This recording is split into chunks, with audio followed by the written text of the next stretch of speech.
Bienvenue dans ce nouveau podcast qui est dédié aujourd'hui à notre portail employé. Et puis pas n'importe quel portail employé, mais c'est notre nouveau portail employé. Parce qu'en fait, oui, c'est une grande nouvelle. On est en train de complètement révolutionner notre portail self-service et c'est le sujet de cette capsule vidéo. Initialement, notre portail employé, il était 100% intégré dans notre produit SINet Daycare, donc pour le monde de la petite enfance. Et puis à la fin de l'année passée, on a décidé de révolutionner cela et de mettre à disposition ce portail self-service à l'entièreté de nos clients, donc dans le domaine de l'action sociale, dans le domaine de la régie immobilière, dans le domaine de la construction, dans le domaine de l'industrie, et puis en fait finalement dans tout autre domaine qui nécessite l'utilisation d'un portail employé. Alors, ce portail employé, il est intégré dans un autre vertical qui est notre SIRH. Alors, c'est quoi un SIRH? C'est un environnement dans lequel on va retrouver tous les modules qui sont liés aux collaborateurs. Donc, évidemment, je dirais le pilier principal, c'est le dossier de l'employé. Dans ce dossier d'employé, on va pouvoir faire quoi? De la planification, on va pouvoir faire de la gestion des temps, on va pouvoir faire des décomptes, et puis on va pouvoir au final payer un salaire, puisque notre module salaire est disponible de manière complètement indépendante et qu'il est normé Suisse-DEC 5. Alors, qu'est-ce qu'on a fait ces derniers mois pour ce portail employé? Alors déjà, d'un premier temps, on a travaillé techniquement pour pouvoir décorréler ce nouveau portail de notre ancien portail qui est toujours utilisable et gérable par nos clients actuels dans le domaine de la petite enfance. Ensuite, depuis, je dirais, janvier-février, on a travaillé sur l'ergonomie. On s'est beaucoup intéressé à l'expérience utilisateur. C'était vraiment notre ligne de travail pendant, je dirais, 2 mois entre janvier et février. Et puis, depuis 1 mois et demi, on a commencé à migrer les fonctionnalités d'ores et déjà existantes dans notre ancien portail self-service. Et puis, aujourd'hui, on est heureux de faire cette capsule parce que enfin, notre portail self-service, il est disponible. Vous pouvez l'acquérir avec sa première fonctionnalité et une fonctionnalité très importante et qui fonctionne très bien avec les modules existants qui sont justement le dossier de l'employé, la planification, la gestion des temps et les décomptes, c'est le timbrage. C'est une des 8 fonctionnalités existantes. Donc les autres fonctionnalités, c'est l'accès aux fiches de salaire, aux certificats de salaire, l'accès à son planning, soit en mode édition, soit en mode lecture, c'est en fonction des paramétrages que fait l'employeur, la vue des derniers décomptes, la gestion des décomptes. Donc je peux moi gérer mes décomptes, dire que c'est OK, les valider et puis avoir une validation finale par la hiérarchie. Et puis de la même manière aussi, quand je fais des demandes de vacances, il y a tout un flux qui est organisé entre moi et ma hiérarchie avec des systèmes de validation et de refus. Et puis enfin, on a l'annonce des absences et puis les notes de frais. Donc toutes ces fonctionnalités vont être migrées d'ici la fin de cet été. Et puis ensuite, on va s'attaquer à un gros chantier. On va avoir 15 nouvelles fonctionnalités dans la gestion de collaborateurs. Ça va permettre aux collaborateurs de pouvoir répondre à des sondages, faire des auto-évaluations, de pouvoir avoir accès à un cahier de formation directement relié à leur planning. Ils vont pouvoir onboarder, évidemment, ils vont pouvoir softboarder, ils vont pouvoir avoir accès à l'annuaire de l'entreprise, à une FAQ, etc., etc. Donc ça, ce sera dans un deuxième temps. Dès qu'on aura une nouvelle fonctionnalité, on vous la présentera. On va vous accompagner tout au long de ce développement d'un point de vue communicationnel pour que vous soyez au top du top en termes informationnels. Donc on se réjouit beaucoup. Et puis donc maintenant, je cède la main à Rémi pour la démonstration de cette nouvelle fonctionnalité, cette première fonctionnalité qui est le timbrage dans notre nouvel environnement. Salut tout le monde, bienvenue sur le portail RH. Alors, comment ça marche? L'idée, c'est que je vais me connecter avec mon compte. Ce qu'il faut voir, c'est que avec le nouveau portail RH, vous n'avez plus besoin de gérer vos accès utilisateurs basés sur des comptes génériques. Vous allez pouvoir directement activer vos employés en fonction de leur contrat et ainsi de suite. Je vais me loguer avec mon compte personnel et accéder à mon environnement. Comme Didier vous l'avait dit, énormément de fonctionnalités en cours de déploiement. On va s'intéresser aujourd'hui au timbrage. Comme vous pouvez le voir, le timbrage a beaucoup évolué. L'idée maintenant est vraiment de donner beaucoup d'informations aux employés en leur donnant la main vraiment sur cette gestion du timbrage. Le but, c'est de leur permettre de comprendre ce qu'ils ont fait, de pouvoir facilement, de manière intuitive, gérer leur temps et puis d'introduire, comme auparavant, le flux de validation entre les employés et leurs responsables. On va se focaliser aujourd'hui sur l'employé, donc j'ai uniquement la casquette de collaborateur avec la déclaration des temps. Plusieurs possibilités. La première, c'est simplement de timbrer comme avant depuis soit un ordinateur, soit mon téléphone, on verra après, les activités que je fais en ce moment. Donc par exemple, je vais cliquer sur timbrer. La première chose que l'outil nous propose, c'est les derniers badgings. Donc en fait, en fonction des activités que je fais régulièrement, je vais pouvoir badger un certain nombre d'éléments d'un coup sans devoir resélectionner les choses. Par exemple, ici, je vois que le dernier client pour lequel j'ai travaillé, avec un certain projet et une certaine nature, je vais pouvoir directement cliquer et c'est parti. Imaginons par exemple que j'ai badgé un peu trop tard, que je veux remonter dans le temps et qu'on m'a autorisé à redéfinir exactement quand est-ce que mon badging s'est passé. Je vais pouvoir simplement éditer, changer en disant que c'était à 8h30, je valide et à ce moment-là, le système a mis à jour. On notera que le produit nous propose en fait directement les soldes du jour, de la semaine, avec des statistiques basées sur ce qui a été fait tout au long de la journée, et puis on verra après tout au long de la semaine. L'idée, c'est vraiment d'avoir une vision de son badging au plus juste avec les différentes informations que j'ai pu y rentrer. Dans le cas d'un contrat qui me donnerait une cible, donc si j'ai un planning qui me donne une cible, si j'ai un planning qui me propose un badging lissé où je vais avoir par exemple 8 heures par jour à faire, à ce moment-là, le système me proposera cette cible et me donnera comme quoi là j'ai fait 3h23 sur 8 heures. Donc comme ça, on peut faire un suivi quotidien et hebdomadaire des temps à effectuer.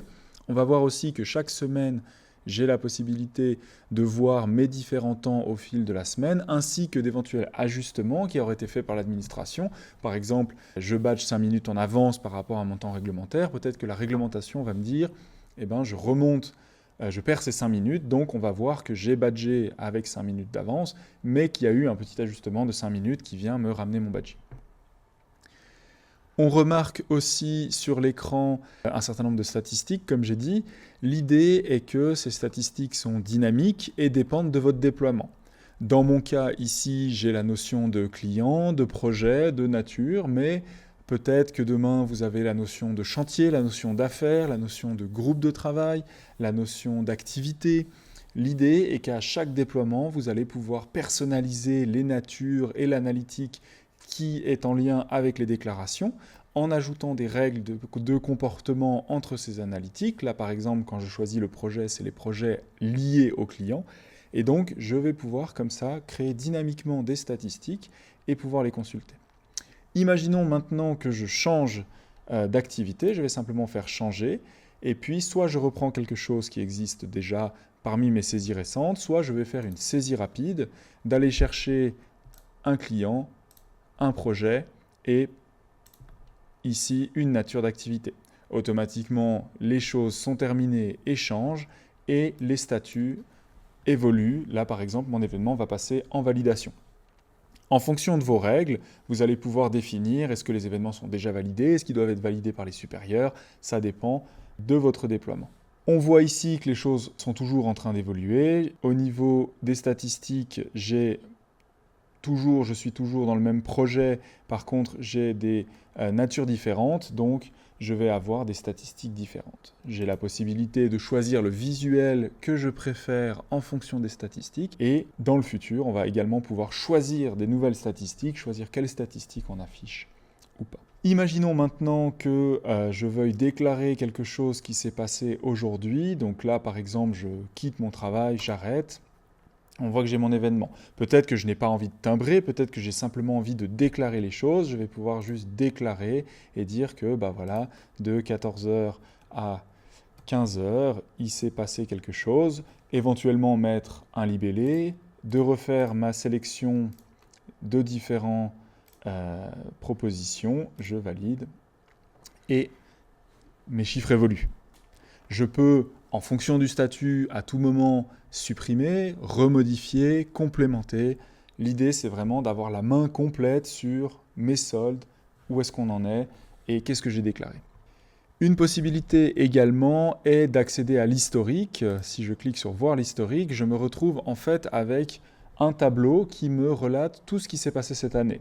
Donc je vais d'un coup d'œil voir les différents événements. Il y a un code couleur aussi qui vous permet de dire je vois qu'il y a des choses qui ont été validées ou des choses qui ont été refusées par mon supérieur. Donc je vais pouvoir aller les retourner, les consulter pour pouvoir faire des modifications.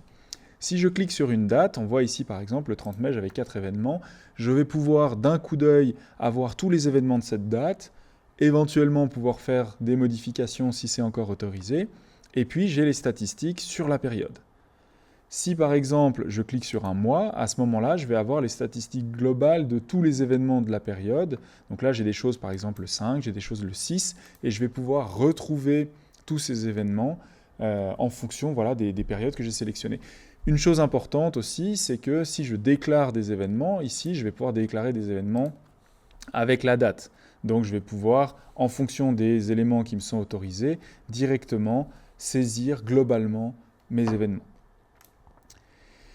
Voilà, l'idée c'est ça, c'est de donner une ergonomie simple, une ergonomie pratique avec des choses qui sont très intuitives, il y a très peu d'actions, il n'y a pas de boutons, de pop-up de partout. L'idée c'est vraiment de fournir un outil hyper pratique aux utilisateurs avec beaucoup d'informations. Un point important aussi, c'est qu'ici on a la notion de horaire, c'est-à-dire que dans le cadre de votre projet, vous allez ici saisir des heures, mais peut-être que ce n'est pas ça qui vous intéresse. Peut-être que ce qui vous intéresse, c'est de saisir des temps, simplement des durées. Dans chaque déploiement, on va pouvoir configurer un certain nombre de comportements, notamment de dire, moi ce qui m'intéresse, c'est les durées.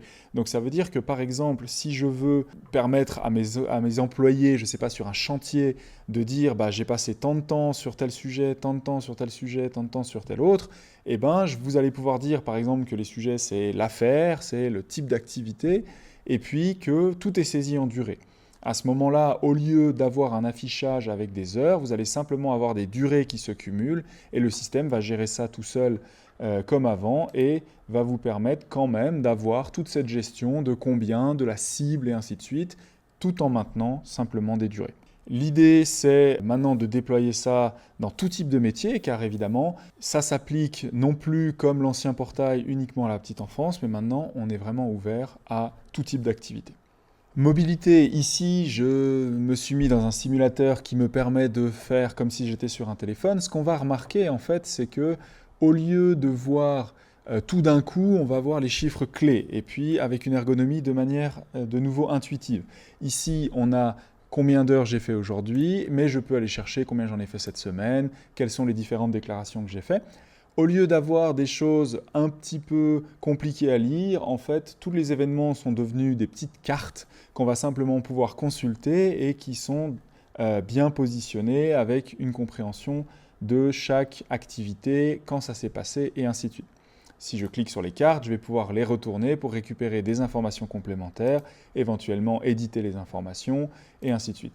Donc l'idée, c'est vraiment de dire que ce portail, il a une ergonomie complètement adaptée à tout type d'appareil et donc qu'on soit sur un chantier, dans un groupe, qu'on soit au bureau, qu'on soit chez soi, quelle que soit la modalité et la situation dans laquelle on va pouvoir avoir une ergonomie simple, intuitive et adaptée pour pouvoir faire sa saisie des temps.